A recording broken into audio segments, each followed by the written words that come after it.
The transformation of George Miller. From Filthy Frank to Joji. What do we see?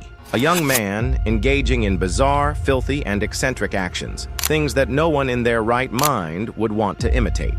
To add to the absurdity, he wears tight-fitting, colorful costumes. Strangely enough, this very oddity propelled him to the pinnacle of the internet, making him a YouTube icon beloved by countless viewers. But no party lasts forever.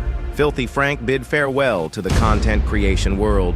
Instead, people witnessed the rise of a talented singer-songwriter under the stage name Joji. By 2023, he had sold over 1.5 million albums in the US. In 2022, his song Glimpse of Us debuted at #1 in multiple countries and entered the top 10 of the Billboard Hot 100, an achievement rarely seen for an indie artist. Why did George Miller abandon Filthy Frank?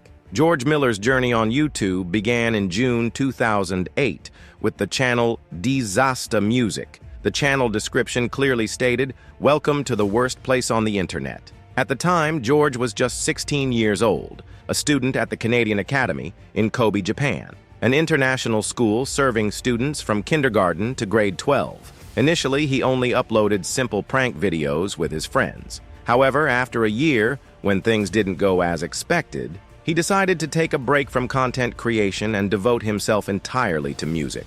He joined the hip-hop group Bismuth and performed at bars in Japan at night. However, his passion for content creation never truly faded. On August 5th, 2011, George returned to YouTube. From this point, many bizarre characters began to emerge.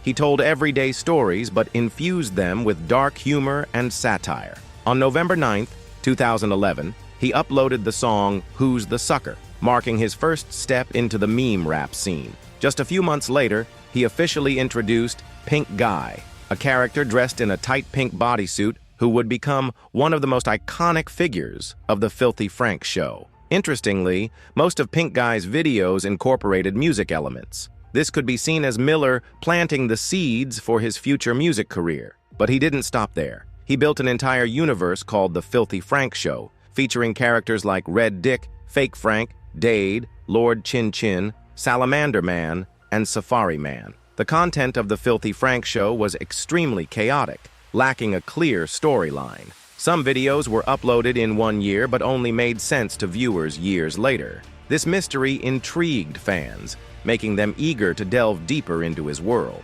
By 2013, his channel exploded in popularity. The Harlem Shake phenomenon and the rise to fame.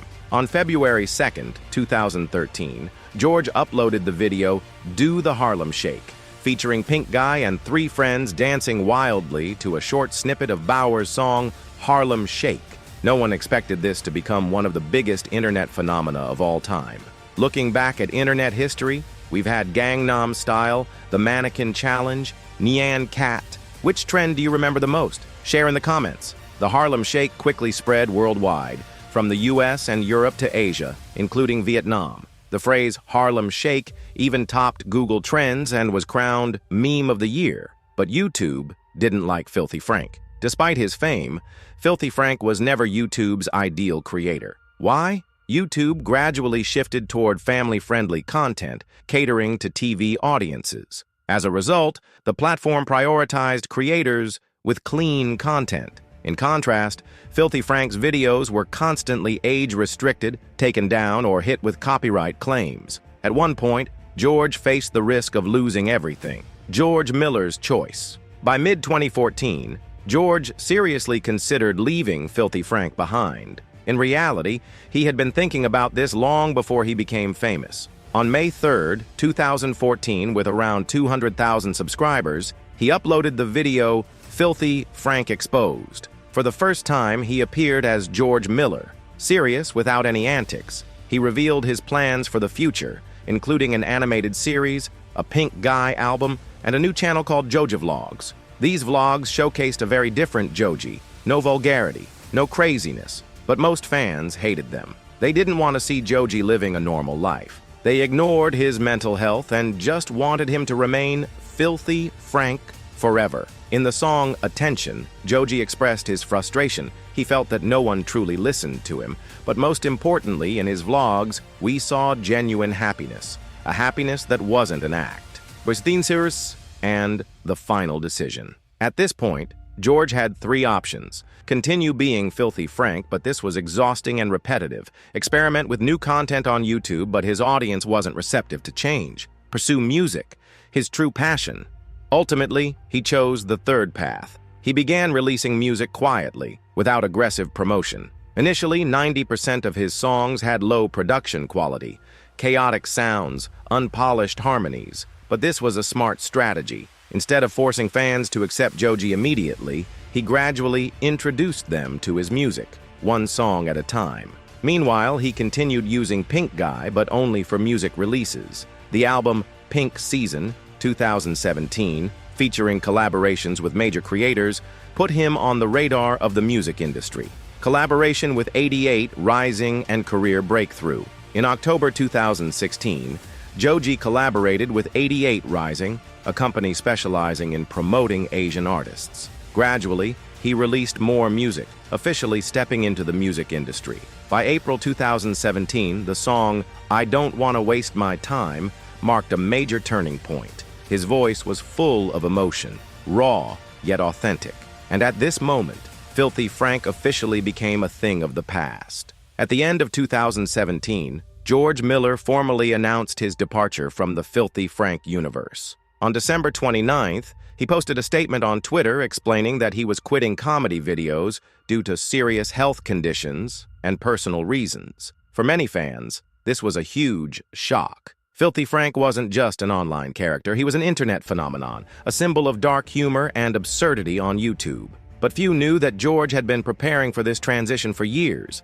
The biggest turning point came in 2018, when Joji fully dedicated himself to music. His debut album, Ballads 1, was released on October 26, 2018, under 88 Rising and quickly gained traction. Notably, this album didn't just succeed, it made history. Ballads 1 topped Billboard's top R&B hip-hop albums chart, making Joji the first Asian-born artist to achieve this milestone. For someone who came from YouTube with no formal music background, this was an incredible achievement. Joji's career didn't stop there. His albums Nectar, 2020, and Smithereens, 2022, further solidified his name in the R&B and lo-fi genres. Songs like Slow Dancing in the Dark, Sanctuary, and especially Glimpse of Us became global sensations. Among them, Glimpse of Us reached the top 10 on the Billboard Hot 100, a success few indie artists ever attain.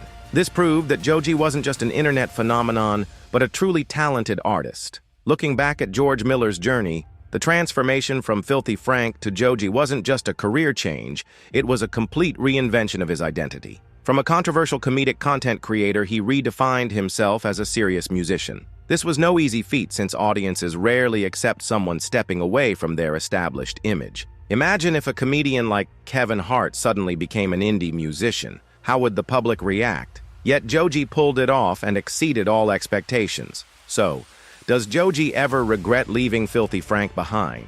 In multiple interviews, he has stated that he has no regrets. He acknowledges that Filthy Frank was a crucial part of his career, but he always knew that music was his true calling. His old videos, despite being beloved, were incredibly draining and negatively impacted his physical and mental health. Now, as Joji, he finally gets to do what he loves without being confined by internet expectations. Joji's story is a powerful reminder that we can always change. No matter how strongly we're tied to a certain image, we have the right to pursue our true passion. What do you think? Do you prefer Joji now, or do you miss the wild days of Filthy Frank? Share your thoughts in the comments, and don't forget to like the video to support more great content.